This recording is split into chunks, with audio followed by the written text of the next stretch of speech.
Thank you, and good morning, everybody. Well, economically and pretty much in every other way, we are living in broken Britain, and increasingly people know it. But just have a little think about the economics of the situation. Taxes up to a post-war high, debt exploding, debt repayments becoming unsustainable, the explosion in sheer numbers of those living on a variety and range of benefits, totally uncontrolled mass migration, and certainly not selective migration, and people leaving the country. Not just the long-doms, but wealthy big taxpayers, young entrepreneurs leaving the country. It's a pretty grim situation. And that was all under the Conservative Party. But now we have a Labour government, and we have 8 very long days to go until the budget. I say long days because it just seems to go on forever and ever, and we get a brief or a leak of one kind, and then it's denied. And frankly, no one quite knows exactly what details will be in the budget, but there are a couple of things that we can predict, I think, with a very high degree of accuracy. The first is this budget, like the last one, will be an attack on aspiration, an attack on alarm clock Britain, an attack on those who get up in the morning.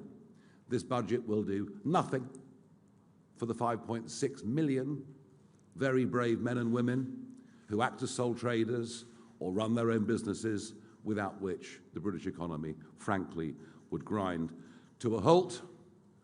And I think we can say with some confidence that this budget will be very, very good for those who don't want to work and want to live on benefits, which is very different to a civilized society looking after those that are unable to look after themselves.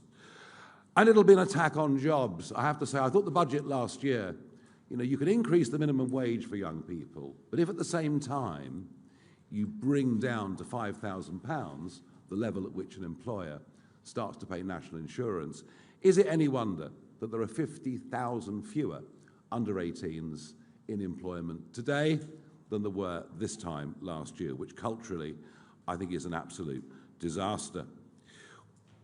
What is clear is that the markets are increasingly nervous.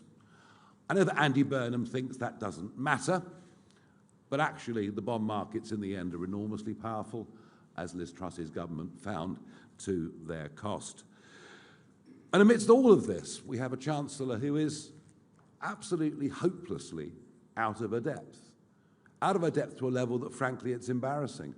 It was Lee Anderson that called her Rachel from accounts during PMQs some time ago, and that really stuck. Although Lee now says he feels sorry for her on a human level, and actually, I think we can all understand that. So what we're going to get is a budget that'll be drafted by left-wing think tanks, a budget that'll be drafted by people who've never run a business, who've never had a proper job in their lives, and that's the level of disconnect that exists. Now, I do think we're setting the pace on a number of things. I thought, despite her protestations, I thought a lot of what Shabama Mahmood said yesterday was driven directly by fear that Labour are losing votes, particularly in the Red Wall, to reform. And rhetorically, we would agree with a lot of what the Home Secretary said. Indeed, there are some of us that thought it might just be a pitch. Maybe that's our next defector, I'm not sure. If her backbenchers vote against her, that could become a bigger likelihood. There was no doubt, as I say, that we led the agenda on that illegal migration is making the country very, very angry, and she said it's, tearing the country apart. But economically, it is legal migration that is doing enormous damage to the British economy, and it's been so difficult to even talk about this subject without being screamed down. But just look at the direct link between falls in productivity and the mass importation of unskilled labour. In fact, that trend has been there now for the best part of 20 years. There are enormous costs to our benefit system of those, not just illegally, but legally have come into our country. And today, Zia is going to address some of that, as indeed we've touched on before. The idea that will get put at an alternative press conference today, which I understand is going on at the same time as this one, is that somehow Reform support a ballooning benefits bill, and yet we're the ones proposing the most radical cuts to benefits in numerical terms that have ever been seen in the history of this country. So I'm going to ask Zia to lay out our key 5 points today. We'll then, of course, take questions on that and anything else, as we always do. But I want you to bear in mind, with all the numbers that Zia is about to give you, these are before the Boris wave, before the Boris wave begin to become eligible.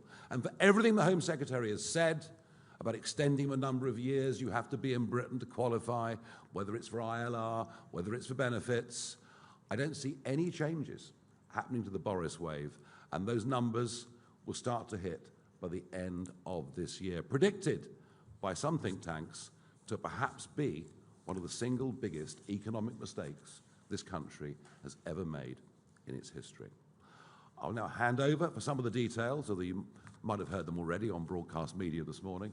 I'll hand over to our Head of Policy, Zia Yusuf.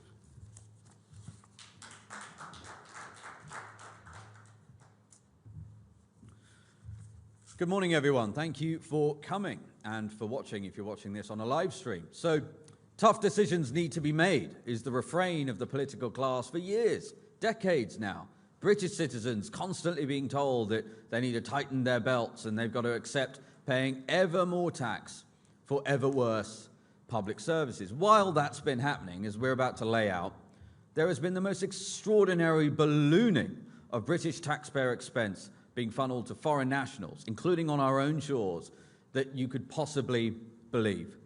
The British state exists to serve British citizens. That is quite a radical idea these days in Westminster, which is why Nigel gets heckled whenever he says such a thing inside the House of Commons. But that is what it is for. And so, yes, we agree. The country is in an enormous amount of debt, closing on £3 trillion, thanks to the Tories, almost tripled it on their watch. We basically have no economic growth to speak of whatsoever. Real wages have barely done anything for people in this country for the last 2 decades, and we've seen the tax burden on people in this country, tax as a percentage of GDP, at World War II highs. Again, as Nigel said, we can thank the Tory party for all of that. The question is, who is going to bear the brunt of these, quote, tough decisions? And here's our perspective. It is foreign nationals who should first bear the brunt before we ask any British citizens to make sacrifices. And that is the fundamental fault line right now in British politics.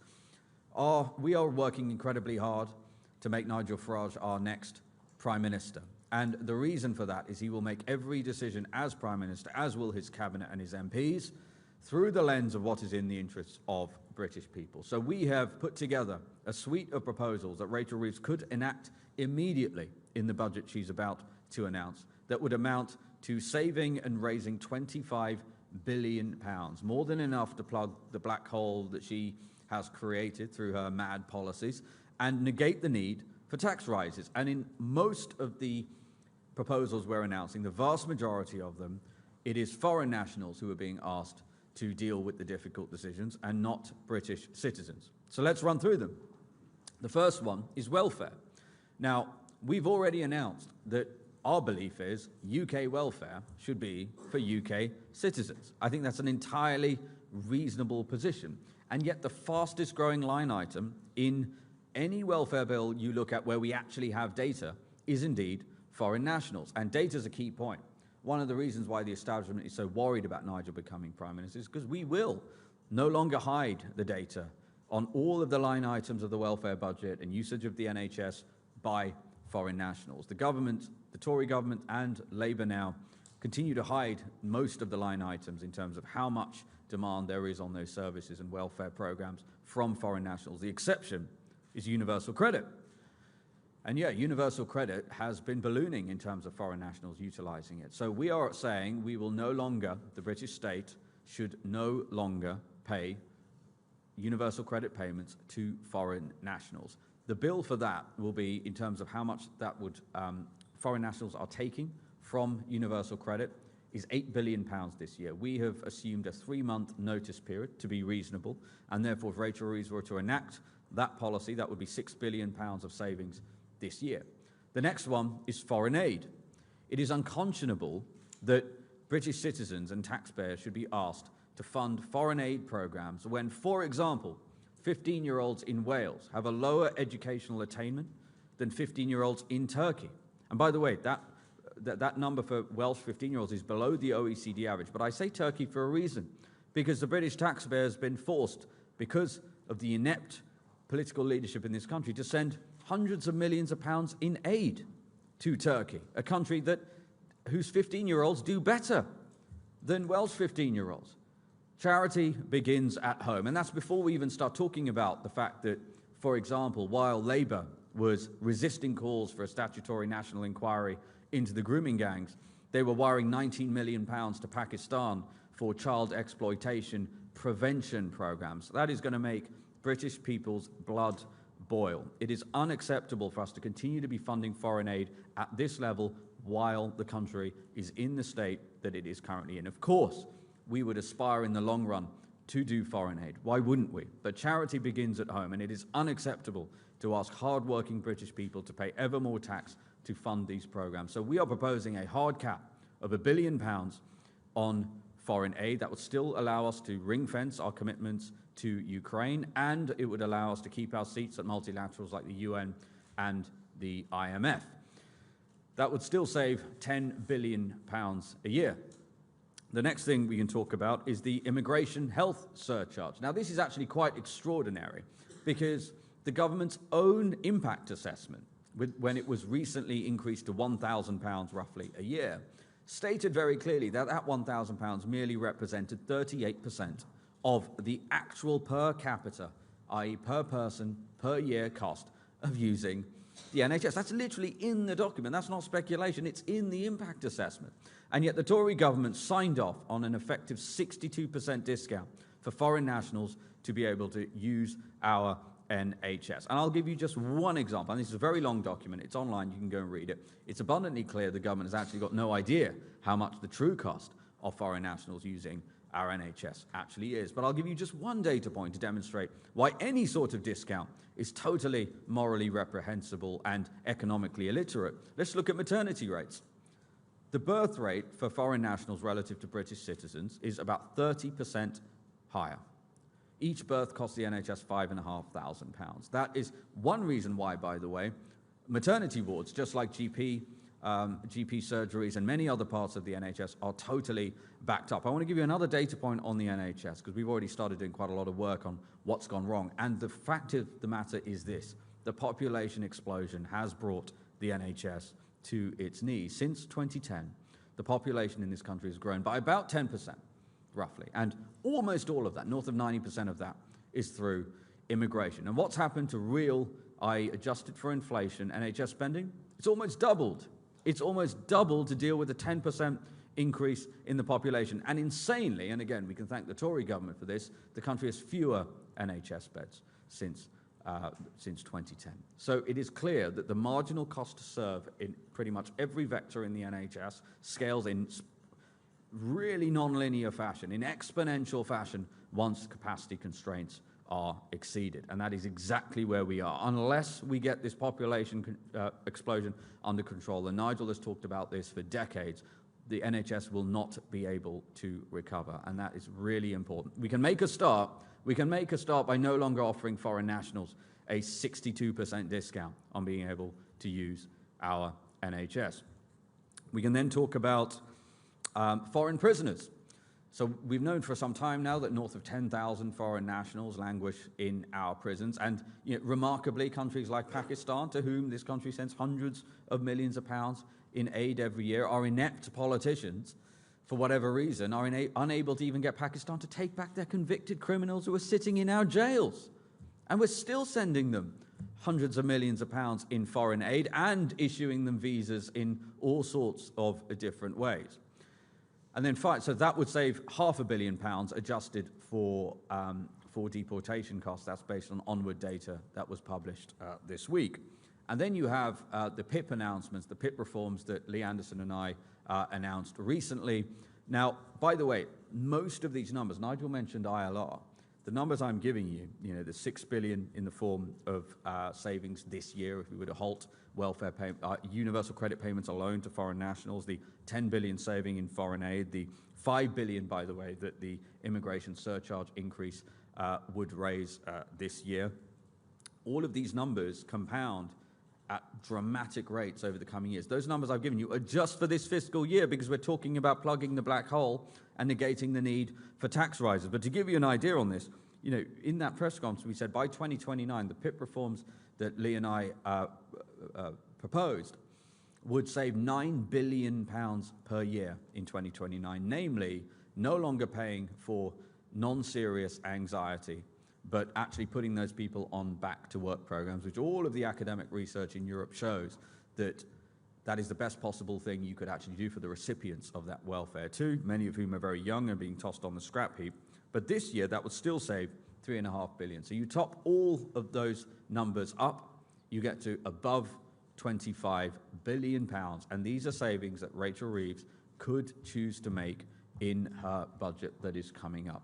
We urge her to make these changes. And the fact that despite us doing this press conference and our pleas, the likelihood she will choose not to do those things and instead choose to raise taxes on British people is because Labour is making the conscious and deliberate decision to continue funding extortionate amounts to foreign nationals to the detriment of British citizens. And I don't know what to call that, frankly, in my view, is treachery. I think it's appalling. British people are sick and tired of it. So those are our proposals. We're pleading with Rachel Reeves. Let's enact these. Let's raise and save £25 billion, plug the black hole that you've created, and put British people first. Thank you very much.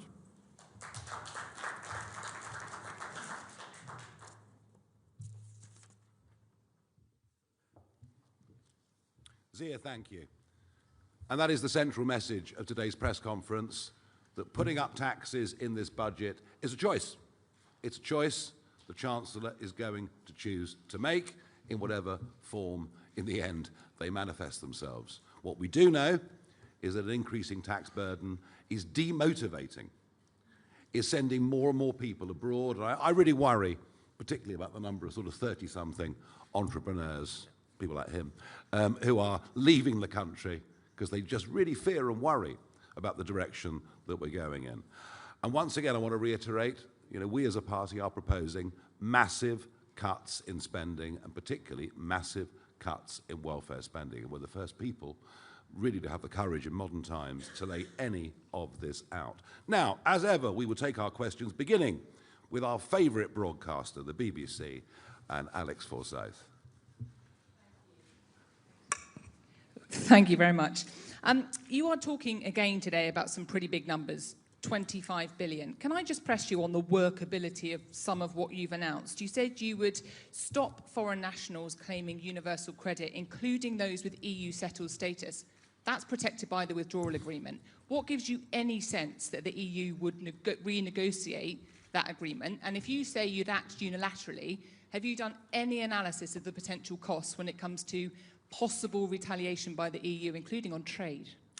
Well, firstly on the point, on numbers, the last accurate figures we have are 2015, at which point there were 4 times the number of EU nationals in the UK getting benefits as there were UK citizens in Europe receiving any kind of benefits. But the numbers since then have exploded.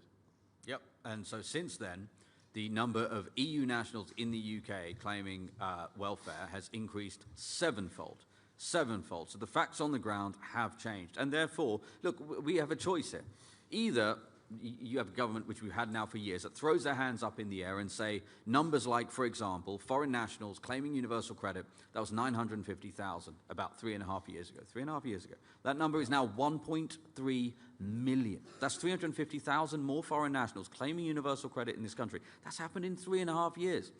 So you tell me this, are we supposed to just stand by and allow that get to 2 million, 2.5 million, 3 million? Or are we actually going to say, sorry, we actually need to renegotiate this because this is patently unfair? Well, I think the whole relationship with the European Union needs renegotiating. It appears that the Starmer approach is surrender, surrender, surrender, starting with our fisheries, starting to make contributions again. I mean, the whole thing is mad. It is most certainly not what people voted for.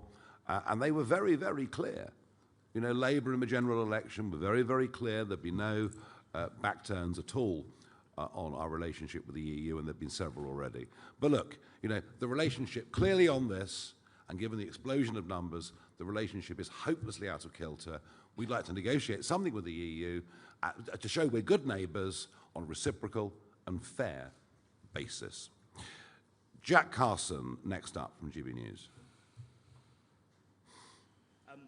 What impact do you expect the increase in the NHS surcharge to have on waiting times? And is that money, is that ever going to be reinvested into public services, or is that only ever going to be a saving for the public purse?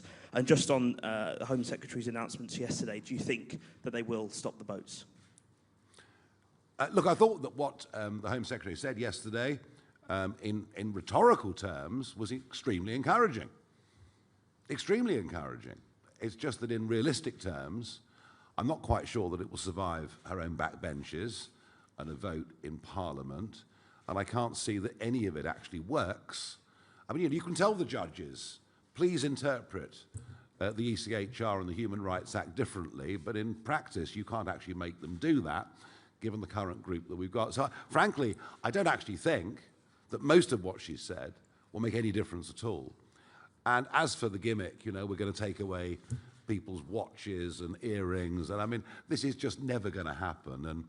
And even in Denmark, which of course is what they were citing, even in Denmark, I think only 17 people have had valuables removed from them. And by the way, Denmark too, now beginning to struggle with its own policies directly as a result of the European Court of Human Rights. So look, rhetorically, fine, following very many of the things that we've been saying for some years, but in practice, I doubt much of it will actually happen. Yeah, and on your question regarding the NHS, look, we've made this press conference, and our proposals are to plug the current fiscal black hole that Rachel Reeves has created so that it is not necessary for her to raise taxes on British people. With regards specifically to the NHS surcharge, you actually read that impact assessment. The changes we're proposing would not have that meaningful delta on demand. Even if it did, frankly, there's far too much immigration in this country. Yeah, thank you. Jasmine Cameron-Chilesh, ITV News. Thank you. Jasmine Cameron-Chileshi, ITV News. You say these cuts will raise around £25 billion. Is it your expectation that if they go ahead, a reform government wouldn't have to increase taxes such as national insurance or income tax? And just secondly, if I may, the Home Secretary has urged you, Mr Farage, to, quote, sod off after you suggested she was auditioning to join Reform. What's your response? And just to confirm, would Reform MPs vote with the government on their asylum changes if needed? Yeah, I did notice actually Robert Peston arriving in the room just as we started. Well, she seems to quite like using bad language, doesn't she, the Home Secretary? There's been quite a bit of it over the course of the last 48 hours or so. I mean, look, for her to say she's not in the least bit interested in what Reform has to say is clearly utter rot. They're obsessed with what Reform has to say. Just look at every Prime Minister's questions on a Wednesday and look at the Prime Minister or every other front bencher that gets up in any single debate. And if Reform didn't exist, would she have made those announcements yesterday? No, she would not have done. In terms of the vote, and I'll pass to Zia, in terms of how would we vote, well, in terms of the rhetoric, we support it. But in terms of the reality, why would we vote for something if we're convinced that it can't actually work? I also wonder, when will this actually come before Parliament in the form of primary legislation? Or is this just another, as we saw with Rishi's Stop the Boats, is it just another of one of these big performative exercises to say to the Red Wall audience, look, we're really with you. You don't need to go away and flirt with those ghastly reform types. When is this actually going to come before Parliament? Because there are many other things this government have promised that haven't yet made their way through primary legislation.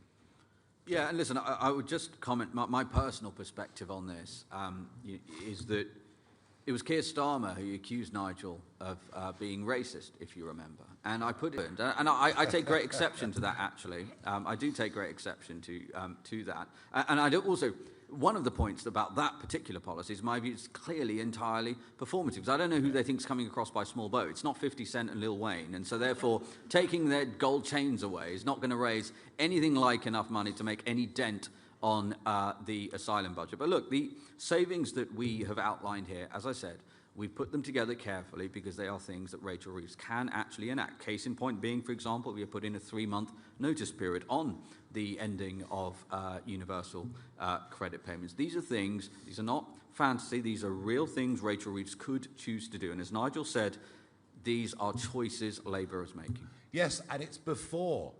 It's before. Just look at the graph, look at the trend, look at those that will get benefit rights over the course of the next 3 years, and understand that the numbers we've talked about today will be significantly bigger by the end of this Parliament, which won't be in 2029. I'm pretty confident about that. Moving on, Tamara Cohen, Sky News. Thank you, Tamara Cohen, Sky News. You're talking about finding these massive savings. Reform are in power in various councils. You promised massive savings then. They've struggled to find those savings, and many of them are looking at raising council tax. Why should voters feel reassured it'd be any different if you were in power nationally? I did not make a single promise, not a single promise, in that election campaign that we'd be able to freeze or cut council tax. I never said it once. And do you know why? Because I realised the massive debts that we were inheriting from those county councils. It's such a shame. If you guys had focused on local government before the May the 1st elections, maybe the levels of debt would not have got as bad as they have. Now, of course, there's a huge focus on county councils up and down the country. Richard Tice laid out very clearly yesterday in a press conference the £330 million of savings we've already made, but he also made the bigger, broader point, which links actually directly into what we're talking about today, that there is a massive problem with the Sen budget, a massive, massive problem with the Sen budget. And this is going to need national government to work with local government to reduce those burdens. And it's a case of overdiagnosis, it's a case of misallocated budgets, it's a case of some of the most extraordinary expenditure. I mean, I wouldn't mind owning a taxi firm in Lincolnshire. It sounds like very good business.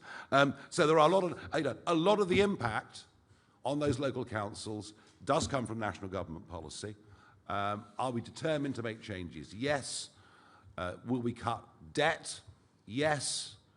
But can we give people a free ticket at this moment in time on council tax? No, and I never, ever thought we would be able to at this stage. But I think the analogy that was given yesterday, if I listened carefully enough, was that we're 12 minutes into a 90-minute game. Did I get that right? Well, there you are. Marvellous. Let us move on to Martin Beckford from the Daily Mail. Thank you. Just following on from Tamara's question. So will you be content if reform-led councils increase council tax by the maximum allowed 5% next year, or will you tell them they can't do that? Thank you. Well, we can't tell them what to do. It's not, I mean, they are their own living, breathing organisms. I would very, very much hope that any council tax rises will be limited to inflation. That is very much my aim and aspiration for our councils. But I repeat the point. If you actually look at the numbers, we have inherited massive, massive debts. Massive debts. It isn't just at a national level that the country's in trouble, it's in big trouble at a local government level too. But I would just want to say one more thing, if I can, on this, and it is that last year 7 county councils had their elections cancelled in the name of local government reorganisation. This year, we understand, and in fact the Times I think have covered this better than any other newspaper, that the leaders of those Tory councils are urging the government to postpone the elections again because they're worried that reform might win them and oppose the local government reorganisation. I mean, imagine that. Imagine a democratic will of the people being discovered. So we would challenge very strongly the government and say, let's go ahead with the 7 county council elections. And by the way, you know, part of that debate will be how we've run the other county councils. Let the public judge. So I would urge that very... Otherwise, you're going to have elected Conservative county councils who will, by the time this proposed local government reorganisation goes through, have actually sat in their positions for 7 years. And I think democratically that's unacceptable at any level. Martina Bett from The Sun. Thank you very much. You want to cap foreign aid at 1 billion, but do you think that should come with conditions? For example, making every penny of that conditional on countries taking back illegal migrants, for example, and if they refuse, then they get nothing. And just quickly, on the confiscation scheme of jewelry and other assets, are you saying that you're against that? It isn't going to happen in a month of Sundays. I'll bet you any money you like, we do not take a single possession of anybody, well, unless it's a gun, of anybody crossing the English Channel by dinghy. And as Zia says, you know, if I dared to answer your question in the affirmative, I can't even imagine what some of the historic parallels that would be drawn and published would be. And that really gets to the heart of yesterday's event. You know, it was performative to a very, very large degree. Even if she believes this stuff herself, and clearly she is very much more from the Blue Labour wing of the party, even if she believes it herself, it just isn't going to happen. Camilla Tominey from The Telegraph. Sorry. Oh yeah, I'm happy to take that one. So we wouldn't even categorise. So listen, we want to hard cap foreign aid at £1 billion for the foreseeable, right? Until Britain's finances are in a position where hard-working bricklayers in this country are not being asked to pay ever more tax. In terms of making it conditional, well, what we would say, as we outlined in Operation Restoring Justice, our deportation plan, we allocated £2 billion specifically for paying foreign nations to take back their illegal migrants. So we wouldn't even call that foreign aid. That's very simple. You know, here's an incentive to take back your illegal migrants in our country so that we can basically ensure that we have proper immigration law here. Yep. Camilla Tominey, Telegraph. Morning, thank you. Camilla Tominey for the Daily Tea. Just a personnel question, mindful of the fact that you think there's going to be a general election in 2027, and you've been very critical of the current Chancellor. You've scrapped the tax cuts that Richard Tice wrote into the contract with the people at the last general election. If Zia Youssef is now crunching the numbers for the announcements you're making today, should we presume that he's your preferred choice for Chancellor over Richard Tice now? Thank you. Lovely try, but you should... No, it's very good. I mean, no wonder you're so well paid. But I'm just not playing your silly little game, sorry. Right, moving on to the next question. Max Kendix from The Times, who has covered the local government cancellations better than any other journalist. Thank you. Couple of questions. One on, which was kind of asked before, but would be good to get addressed more fully. Is your aim to go into the next election making a promise not to raise any taxes whatsoever? Are there going to be solid commitments around that, or conversely, do you think there's an area that should be taxed more? And Zia, I wonder, Shabana Mahmood said yesterday, when she was being accused of being divisive by a Lib Dem MP, that she's the one regularly called an effing P word and told to go back home. Is that an experience of racism in public life that you sympathise with?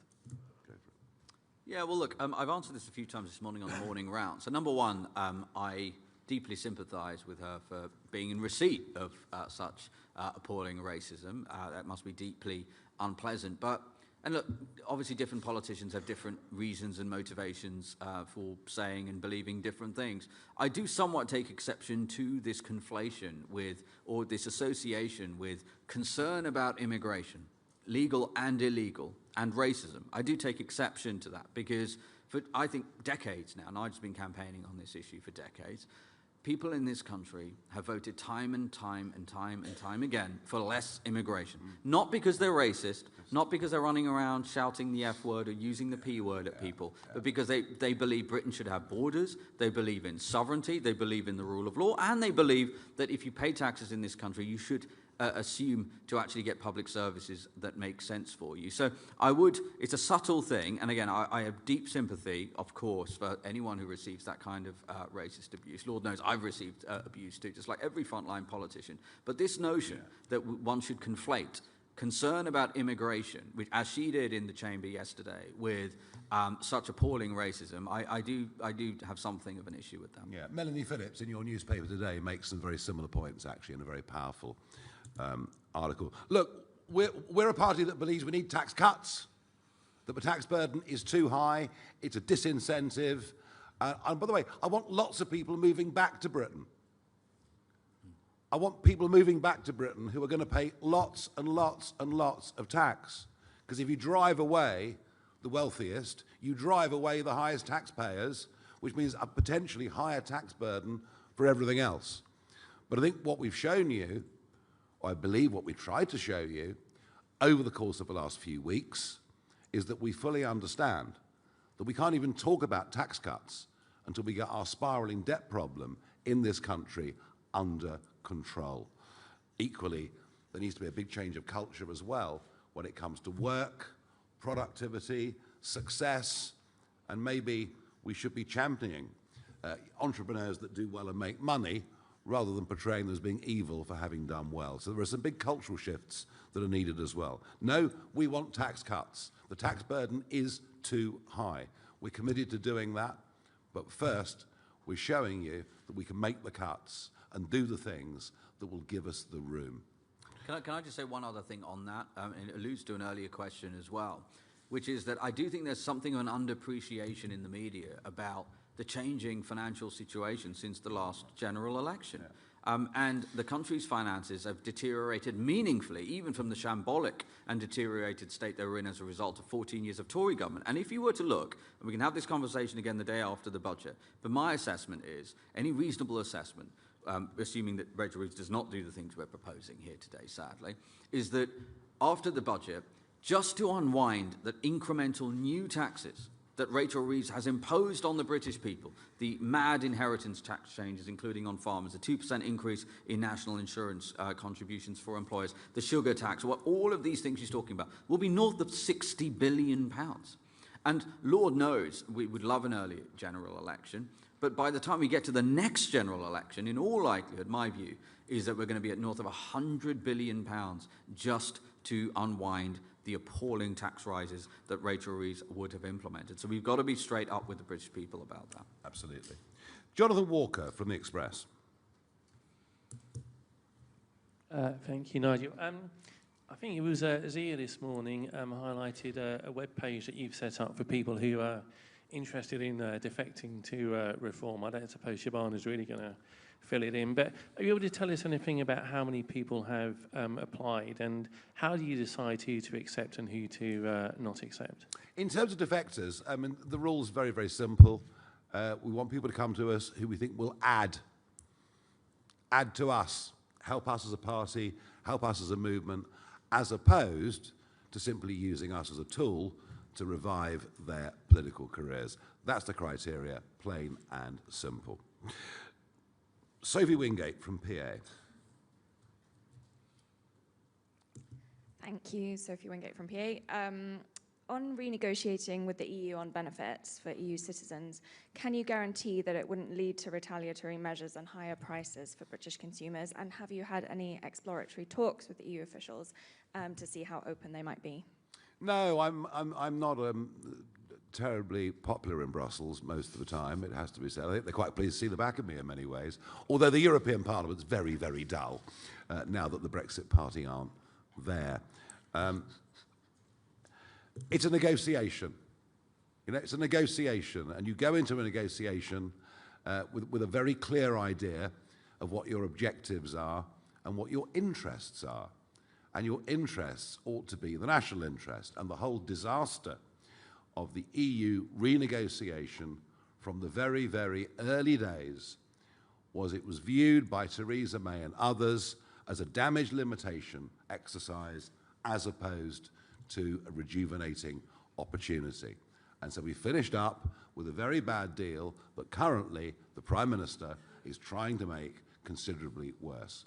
We will adopt a different approach, and you can never predict how negotiations will go, but I do think that we have a team of people who've been used to negotiations, who know what the tough side of life is when it comes to business, when it comes to putting together contracts, putting together deals, and I would argue we've got a far better chance of doing something in the national interest than any of the careerists that have gone before us. Maurizio Alencar, City AM. Hi, Maurizio Alencar, CCM. Thank you. Some of the criticism of Labour has been on plans to create a so-called smorgasbord of tax rises based on quite volatile items.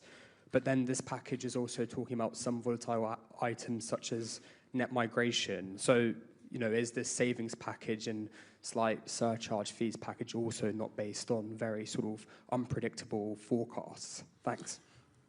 No. Just have a look at the graph. I mean, you're City AM, for goodness sake. Just have a look at the trend. The trends have now been well established for several years, and actually the numbers are getting worse, and the predictions for those numbers, whether it's PIP, whether it's universal credit, all of this will be considerably worse this time next year and even worse the year after that. The trend is very, very clear, and this is about arresting and turning around that trend. Yeah, and I would just add to that, the only number that could in any way be described as being reliant on a variable is the one on IHS that you flagged, the immigration health surcharge. The 5 billion number we just touted as being the saving is based on the current OBR forecast for net immigration. But I also said in my speech, because we've done the numbers on this, if they cut net immigration to zero, which is what our policy is, it would still save north of 3 billion quid. So that's still 23 billion pounds, more than enough to negate tax rises. Emilio Casaliccio from Politico. Hi, thank you very much, Emilio. You say that you made no specific promises about council tax before those May elections, but reform local groups did make very clear promises. So what will you do to keep better control over what these people promise on essentially your behalf in local areas? And are you able to say something just a bit more in general about that experience, what councils, these reform councils are finding, the challenges that they're finding in terms of saving money or in terms of making difficult decisions for savings that actually are proving very unpopular or the government won't let them do? What have you learned from this experience of some form of governance about what you should be promising ahead of the election and how a reform government might need to kind of temper expectations? I was incredibly careful in the run-up to those county elections not to make false economic promises.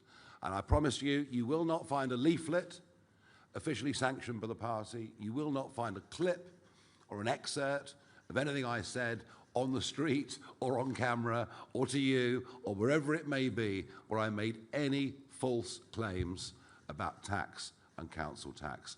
And I can assure you, having travelled and having met, I can't even think, but probably 800 to 900 of the 1,300 people that stood, 600 people that stood for us, I didn't hear anyone making false promises on council tax. So I think, you know, the messages that were coming from the central party through the senior membership team were very, very loud and clear.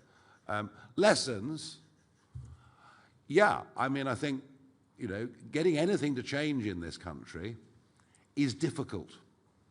It's difficult because of inertia. It's difficult because of the status quo. It's difficult because there are plenty of people living in the marzipan layer, you know, on a public sector with the promise of great pensions, with maybe not the longest working hours in the world, many of them thinking since the pandemic that actually work from home was a suitable alternative. Yeah, getting things to change is hard. I think that's perhaps the biggest thing that I take from these first few months. And that is to a very large extent why, it's getting back to the Express question really, that's very much why Danny Kruger has come into the party to oversee a team, to think, how are we going to deal with those challenges with Whitehall and elsewhere. But yeah, that's my big takeout. Okay, we're rattling through. Will Hazel from the iPaper. Thank you. Do you support Shabana Mahmood's plan to deport the children of failed asylum seekers? Because I think earlier in the year, Reform rode back on plans to deport the children of illegal migrants in your mass deportation plan. Look, you know, my job is not to make your life easier.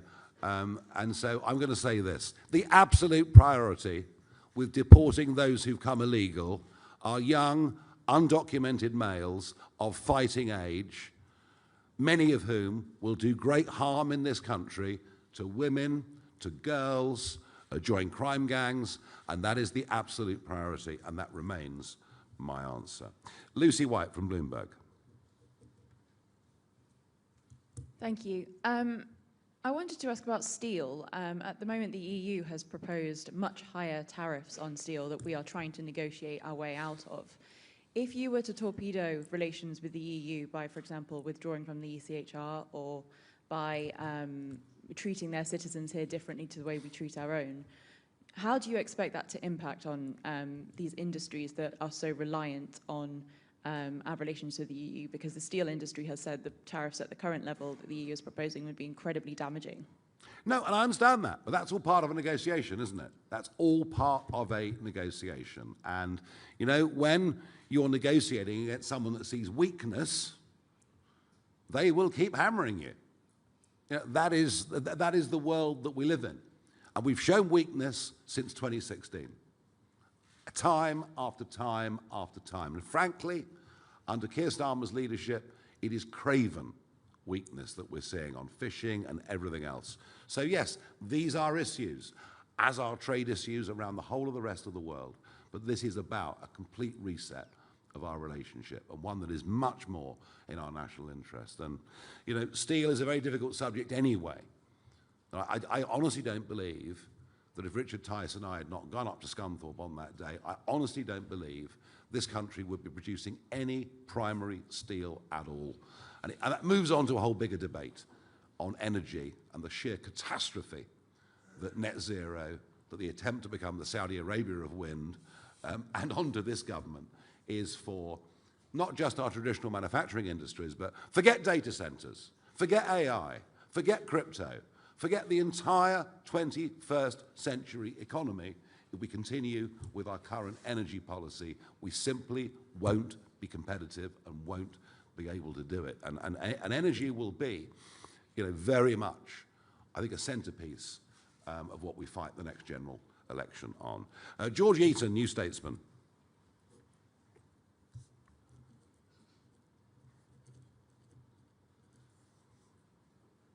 Nope, not here.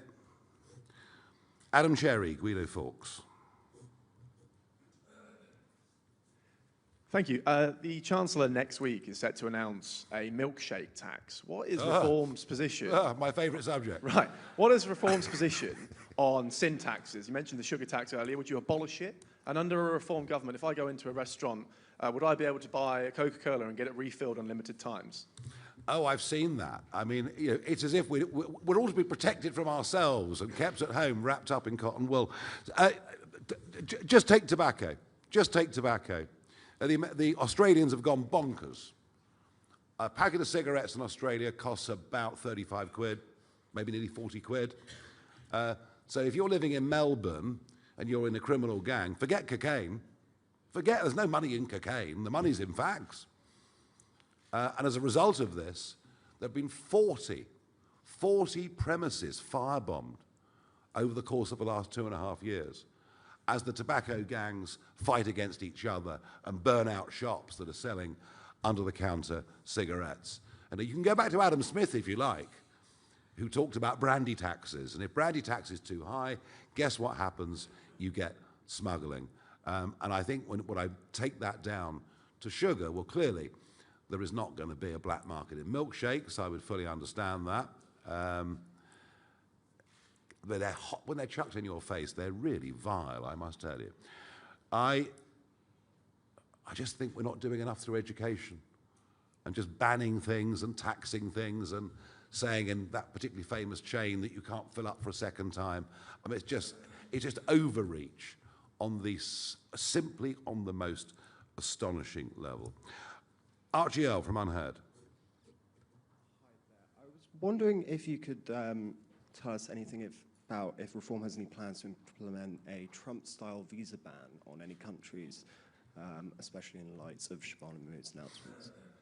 Well, the visa ban that Shabana Mahmood talked about yesterday was actually, yes, a very sensible negotiating tactic. Why wouldn't any government looking after the national interest do that? It was one of the most attractive things I thought she said. Let's show some muscle as a country, and we can do that with Nigeria, etc. Even Eritrea, maybe, I don't know. But so there's much we could do. But I just, again, say to you that it all sounded great. It's all supposed to neuter support for reform. I just don't believe any of it with this government, this cabinet, and these backbenches, and the leftward movement that we're seeing in Labour politics.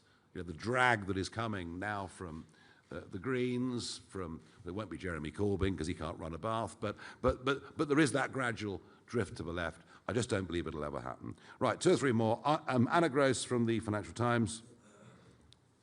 Would be under the hour just so. The immigration health surcharge, in all of the documentation that I've read, it's calculated on the average cost to the NHS of migrants who are eligible for the surcharge. So I'm confused about where you got this £2,700 figure from, which I can't find. Also, when the government has increased IHS before, the number of people whose fees are waived goes up because fewer people can afford it. So wouldn't that reduce the revenue from this policy? And also, what are you going to do about the people who say, look, I literally can't afford it, and then their fees get waived? If I was to go to Australia and work in Australia and I couldn't prove that I either had the cash in my account or the health insurance for up to 4 years, I wouldn't be let in. Zia?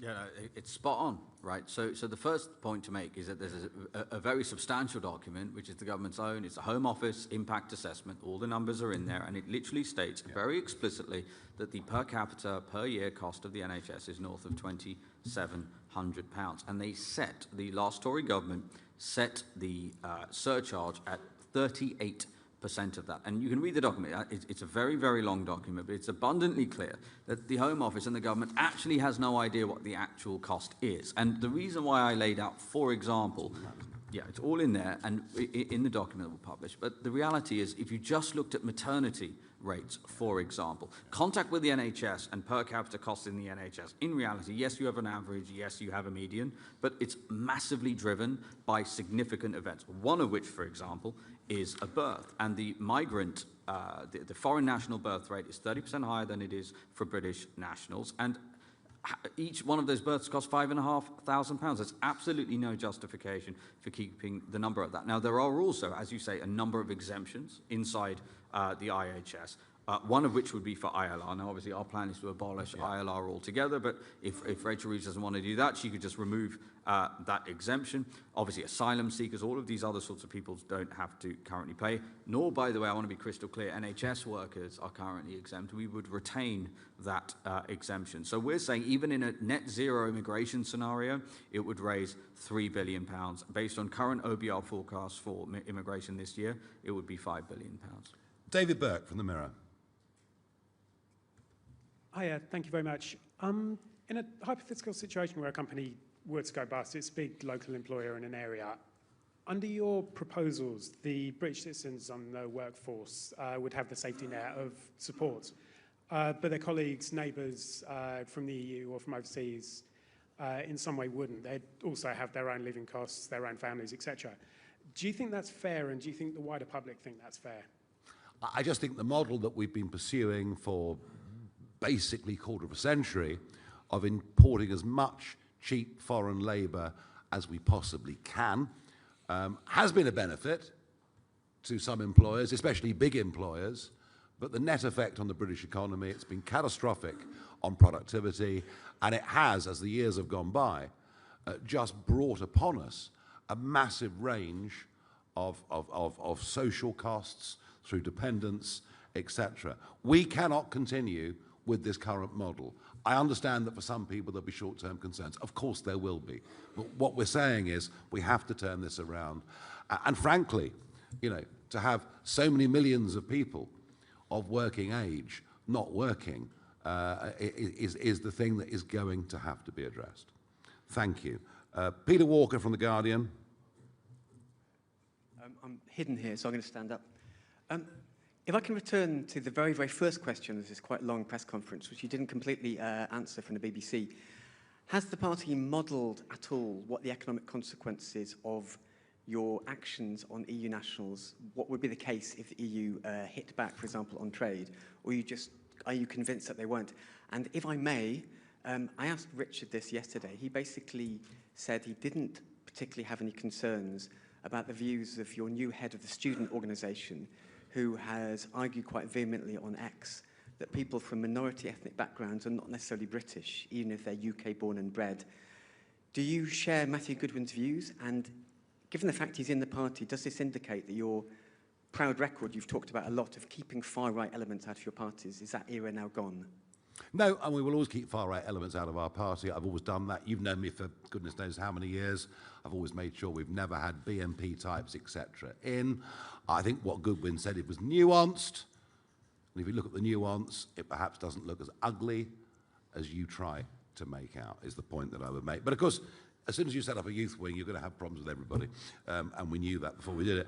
I would argue with Europe, they're still selling us lots of cars, you know. They're still selling us lots of cars. We're still buying 20 million bottles of champagne every year. You know, we need to get back to a basic trade agreement.